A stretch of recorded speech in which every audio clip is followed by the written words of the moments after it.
One of the things that really upsets me about the whole Brexit thing is they're saying, oh, we're all stupid and we're all uneducated and we don't know what we're talking about.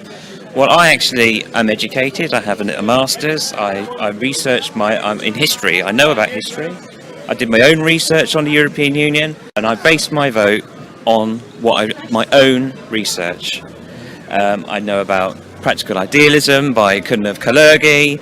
I know about the origins of the European Union. I know what they really want. I know what the whole migrant crisis is really all about. It's about replacing the European people as a race, as a culture, and it has to be stopped. And it's one of the reasons why I voted to leave.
And so here we are today in Britain, and it's great to see so many of you here.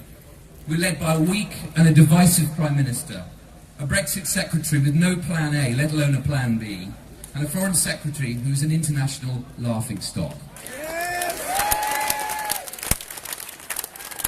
The Conservative Party, the party I used to work for but was never a member of, is lashed to the mast of hard Brexit, and unless it changes course soon, it will go down with the ship.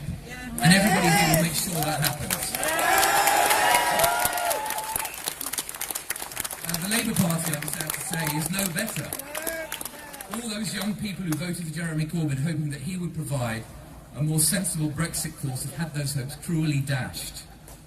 And despite there are good, decent MPs in the Labour Party.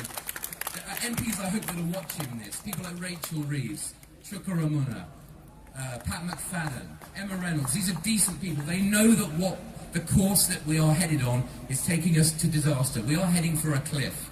And I'm really sorry that they haven't felt brave enough to be with us today and to tell us what they really think. Yes! In Germany, there's a reason that Germany bans referendums altogether. We are a proud parliamentary democracy. We are not a democracy, the destiny of which is going to be determined on an opinion poll taken on one day, and let's be honest, based on a pack of lies. And the consequences of not changing course will be dire. I want to take one example. When I was working for the government, civil servants would regularly inquire whether we wished to start hiring and training the customs officers, thousands and thousands of customs officers that we will need if we really do intend to leave the customs union. 100% of produce, Mr. Obania has been absolutely clear, 100% of produce will have to be checked as it crosses into the EU. And they pointed out to me as gently as possible that we have a grand total of 10 lorry bays at Dover. Because Margaret Thatcher's single market, it is Margaret Thatcher's single market, let's remember that. That means that very little has to be checked at present. We will need, if we proceed with Brexit, 1,000 lorry bays at Dover. Has this government done any work on this? Have they hired any of these staff? Have they held? And again, executives of big US television companies who have their EU headquarters here in the UK, employing thousands of people, Disney and Discovery are based in Hammersmith. Maybe some of you work for them or know people that do. They would ask to see ministers to discuss the implications of leaving the European Broadcasting Union. Simply put, they will have to move. They didn't want to, but they had no option. Did senior ministers engaged in Brexit deign to meet them to hear their concerns? No, they did not. This same sorry story, I'm afraid, can, and it will be told if I have anything to do with it, across almost every sector of our economy: aviation, pharmaceuticals, automotive, chemicals, architecture, computing, nuclear power, medicine. The list goes on and on and on. Indeed, the government is disgracefully refusing to publish its own assessment of the impact of Brexit on over 50 sectors. It says that's because that would undermine negotiations. I say it's because of how terrible it looks. Now, this is, in my mind, nothing short of misconduct in public office.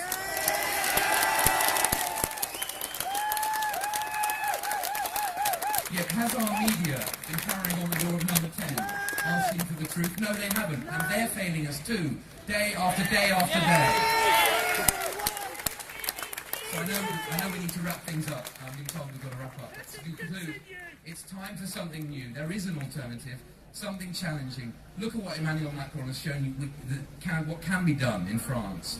All of us here today may see ourselves as British, Scottish, Welsh, French, Greek, Irish, German, but we're all Europeans. We're all Europeans.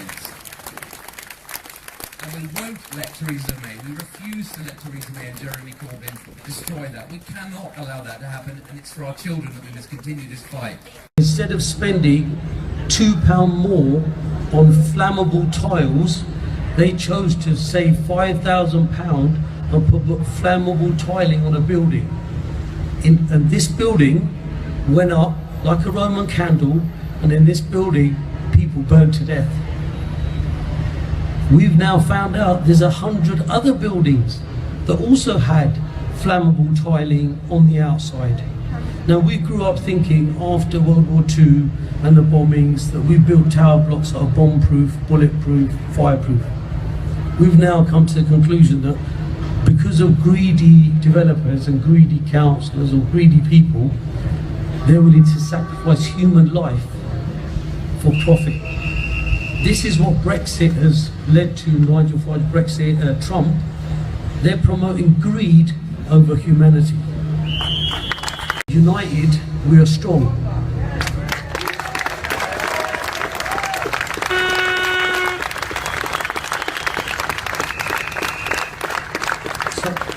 I came along to represent Grenfell, and I just wanted to say to you that one of the lessons I've learned in the last 9 weeks is that we today live in a box called a flat or a house. We go to work in a box called a train or a bus. We spend the whole day in a box called an office, on a computer screen box, having lunch in a box. We go home in the tube box to our box called a house, watch TV box, and we get conditioned by the news and the TV. And we're living in a box, dying in a box. Welcome to box living. Now Grenfell Tower, and with the Brexit vote, is a no to control compliance living. It's a no to rich versus poor. An equal society is a caring, sharing society, and that is a society that I grew up in. You know, the Britain I know, the Europe I know is a caring Europe, you know, that is there to help others, help other countries. We welcome everybody to England, and we celebrate a global society. I'm part of a global community, and the reason we've come here is to celebrate diversity, celebrate unity. So thank you very much for giving me time, and you know, let's unite and be together.